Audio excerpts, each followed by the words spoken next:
black, it means very tense. And if it's amber, like shades of yellow, you see when I pass it around, like, tan, yellow, amber, orangish colors, that means it's tense.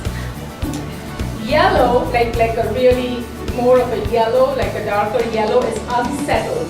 Now just think about it, unsettled is okay. That's not really stress, you know why? Because the mind-body connection, and learn what is it that we can do to prevent what?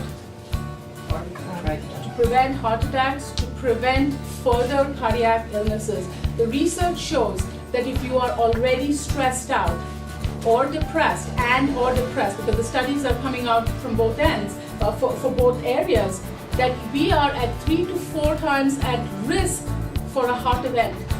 How many of you knew that? We all know that we get stressed out and depressed because we had a heart event. I mean, that's no-brainer, right? We all know that. But how many of you knew that if you're already stressed and depressed, you are at greater risk for having a heart event? And after a heart event, if you have not taken care of the stressors and the depression, what happens then? What's next? You are at risk for more heart events.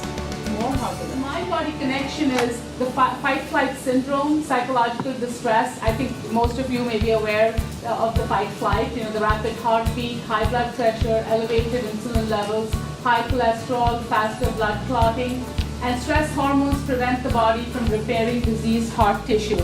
So let me ask you, what are some of the emotions that you think, when you think about stress, what are some of the emotions that you think about?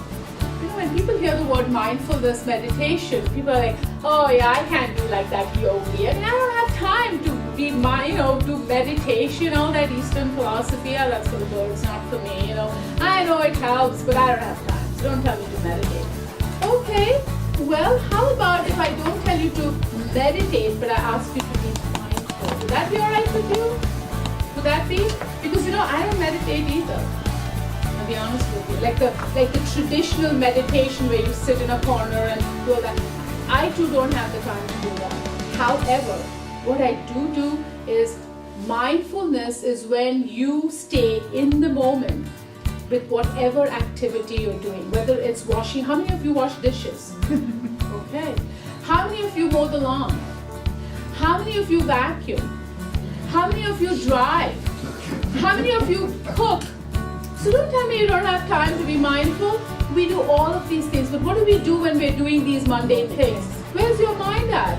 Your mind is in 60 other things. And is it in very good places? Our mind never goes to good places. Okay? It's always worrying. It's either worrying about the what if, oh my God, I have to do this, how am I going to get this? We're always worrying about the future, or we are regretting the past. So when we feel angry, this is a little trick for you. When you find yourself feeling angry, know that you are engaging in woulda, coulda, shoulda thinking. I should have done this, or someone else should have done this. All the shoulds come up, you feel mad. When you feel anxious, you're engaging in what kind of thinking? What if thinking.